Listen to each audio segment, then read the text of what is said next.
In November 2019, 15 Son of a Same mentees were chosen to travel from New Orleans to Ghana to experience a life-changing trip. This is our story.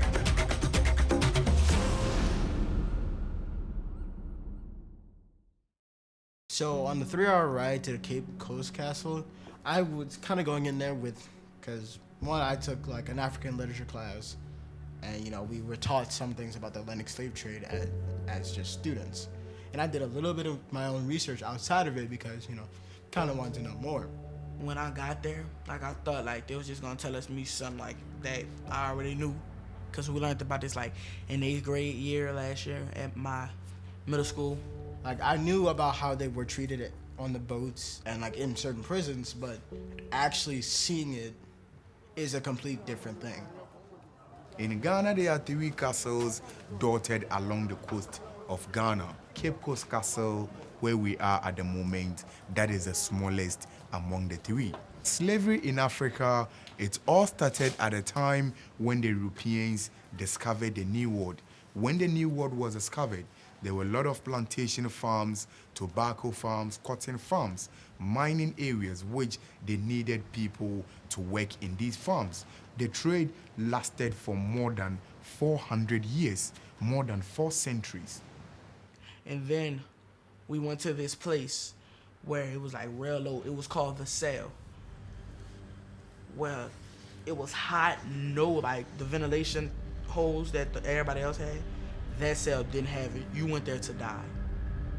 So if you went through that door, you were dead. Many wanted to escape from the castle. Many fought for their freedom. Anybody who was caught in that act, they were all locked up in this very cell. Nobody went through the side and then came back alive. Less than 72 hours in here, nobody survived in this very cell. It was sad because we was literally stepping on their bodies. I didn't feel comfortable because that's our ancestors. They were put in these cells to make them forget that they were human. Seeing just this small room, no bigger than my room, having 200 men inside, all dying, laying on top of each other.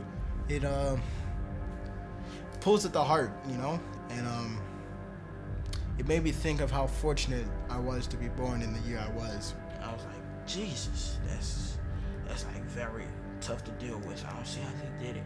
It was just horrible to hear these things that people did to other human beings. When we were at the castle, I had to take a moment to recollect myself, because some of those things were pretty horrifying to look at.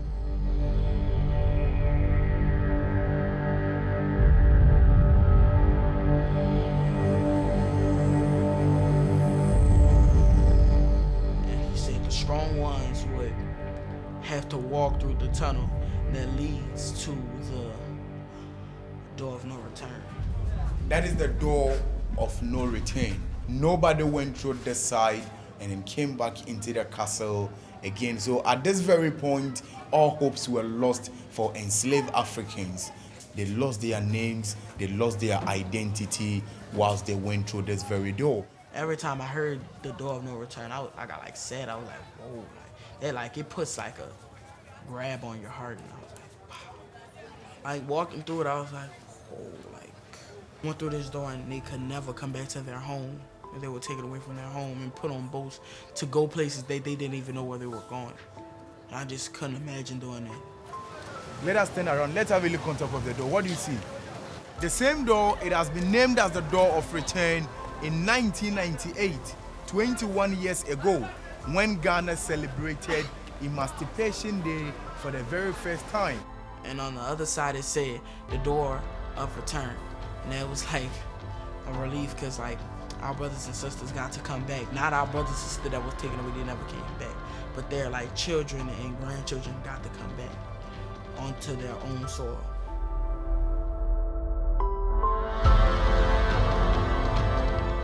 This just feels more empowering to know where I came from and what I now need to do and stop taking certain things for granted. Our fight is nowhere near over, and I feel like we need to be pushing further forward, because our ancestors fought for 400 years for us to just come here and not be beaten to death because we didn't pick enough cotton for that.